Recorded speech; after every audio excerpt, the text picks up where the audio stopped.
rápido. Ya vi que eso toca muy rápido. Por lo que tengo los objetivos y demás. Juan Carlos, ya listo, ya todos están.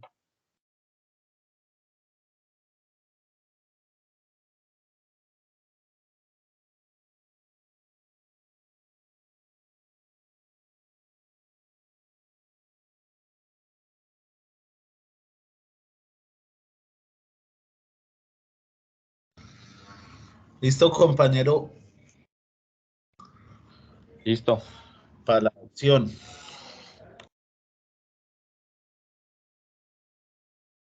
¿Me dicen cuándo podamos empezar? Ya está grabando y ya está la presentación. Listo. Buenas noches, tutor y compañeros. Vamos a hacer la exposición de la fase 3, diagnóstico fitopatológico, donde expone Lady Monroy, Angie Monroy, Juan Miguel Castro, Juan Carlos Moreno y Jorge Alberto Llanes. Siguiente, por favor. Como parte de la introducción, vamos a hablar de un diagnóstico presuntivo, cuál es un caso de la zona del Chocó determinado por un agente causal de la enfermedad Coniferiporia hueri. Por lo tanto, es necesario capacitar a la gente de la zona para identificar los posibles síntomas que se caracterizan y la afectación con tal de evitar que se siga propagando y ayudar a la comunidad a un control. Siguiente, por favor.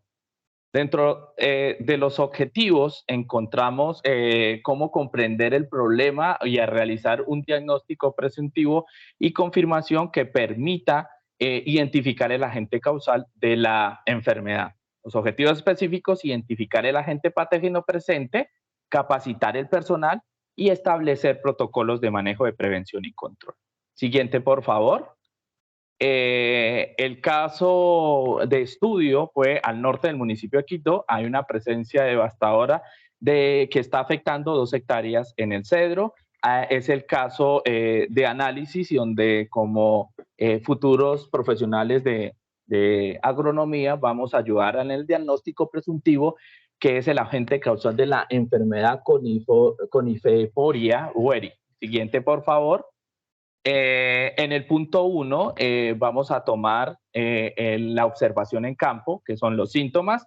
Se evidencia la presencia de esporas de color blanco rosado tenue en la base del tronco y raíz en diferentes tamaños que oscilan entre 10 centímetros hasta 10 milímetros hasta 100 milímetros aproximadamente.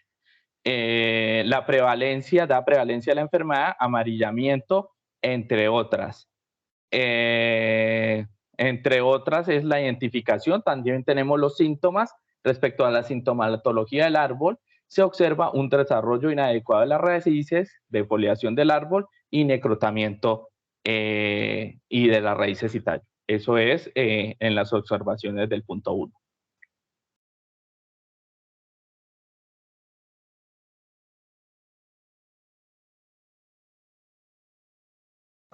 Siguiente. El punto 2 nos lo expone el compañero Juan Miguel. Para el desarrollo de la toma de muestras, en primer lugar se realiza una observación general de la plantación con el objetivo de identificar las zonas con más afectaciones. Se realiza una selección de 5 a 7 árboles para un diagnóstico detallado de cada uno de ellos, detectando cicatrices en la corteza, resinaciones, puntas muertas o rotas, bifurcaciones, ramas muertas, entre otras, que nos permitan suministrar información sobre la sintomatología. En segundo lugar, se realiza una prueba más eficiente donde debemos hacer unas perforaciones en los árboles a 30 centímetros del suelo y a 1,30 m, con la referencia, con el objetivo de que en laboratorio podamos identificar la edad determinar la edad y el nivel de pudrición de los árboles. Cada una de esta información se debe mostrar. De igual manera debemos hacer muestras aleatorias de suelo, muestras que tienen que garantizarnos la conservación, la calidad de las muestras y la asepsia en la toma de las muestras para poder obtener unos resultados eficientes. De igual manera se hace necesario todas las muestras de material vegetal afectado, caso particular aproximadamente de 3 a 4 ramas afectadas, tejido radical, segmento de tallo que contenga y suelos aproximados de 500 gramos que incluya tejidos radicales que permitan la identificación del patógeno.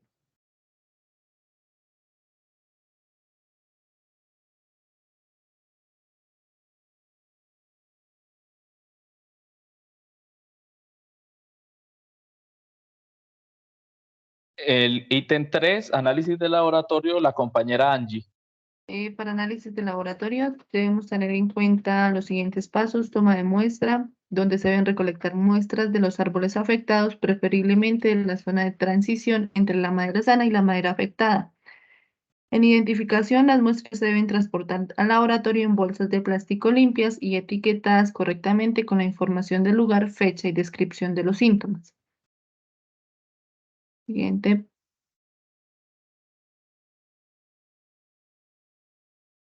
En desinfección, para evitar la contaminación cruzada, es importante desinfectar las muestras antes de realizar pruebas y ensayos. Se sugiere tener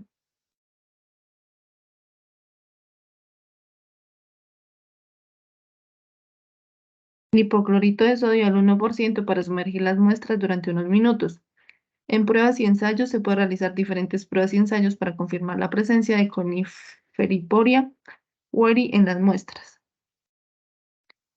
Como clasificación taxonómica tenemos que Coniferiporia weri es un hongo de la clase Agaricomycetes, orden Polyporales, familia Fomitopsidaceae, y pertenece al género Coniferiporia. Es el agente causal de la pudrición blanca en coníferas y se le conoce comúnmente como el hongo del pudrimiento laminar del pino.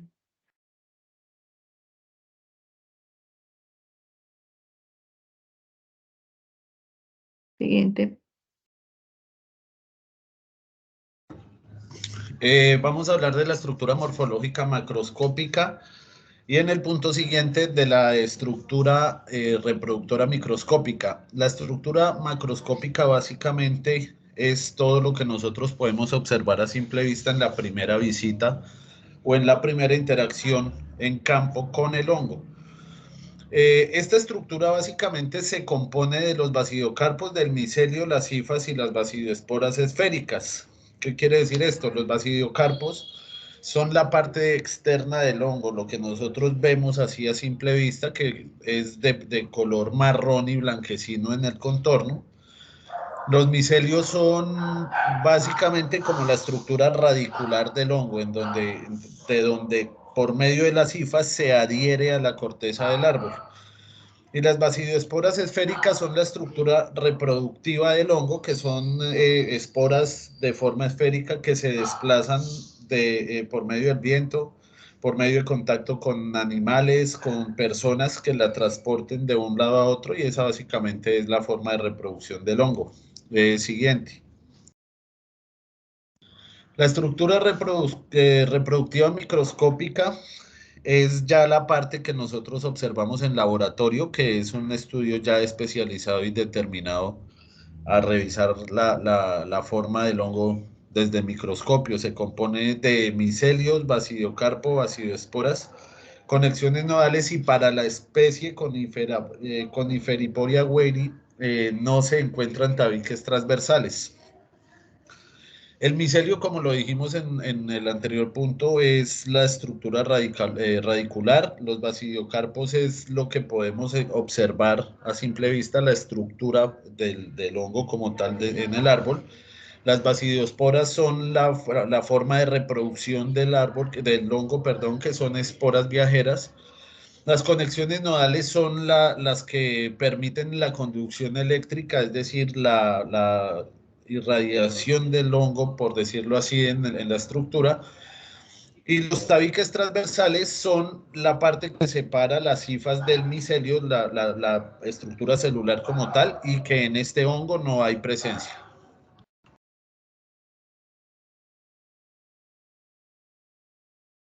En el punto 7 hay que determinar pues si la enfermedad es nueva o no en el país. Como los resultados de la búsqueda encontramos que sí es una enfermedad nueva, puesto que en el barrido que se hizo en los sitios web y en los artículos científicos en la web también, no se encontró ningún hallazgo acerca de esta enfermedad. Para pues nuestra postura acerca de esta... em, para arrojar este dato, es basado también en este aplicativo EPO Global Database. Como se muestra en la imagen, no se encuentra ningún hallazgo acerca de la enfermedad. En base al punto anterior, entonces tenemos que pues, es una enfermedad cuarentenaria, según como lo indica el portal Red Comunica, que es definida como la plaga de importancia económica potencial para el área en peligro, aun cuando la plaga no existe o si existe no está extendida y se encuentra bajo control oficial. Entonces, acorde a este concepto, pues podemos determinar que esta es una enfermedad nueva en nuestro país y que dentro de su acción ataca de manera negativa a las raíces de especies forestales como el cedro, lo cual genera grandes pérdidas económicas en los cultivos y pues por ende la pérdida de maderas. En conclusión, podemos determinar que mediante la información suministrada y mediante visitas programadas se logró identificar por parte de los técnicos la presencia de síntomas y signos acorde a la presencia de Coniforiporia weri en el área identificada, permitiendo establecer los protocolos de manejo y control de hongos que está generando pérdidas económicas en la producción marable de Quibdó, departamento del Chocó. Muchas gracias.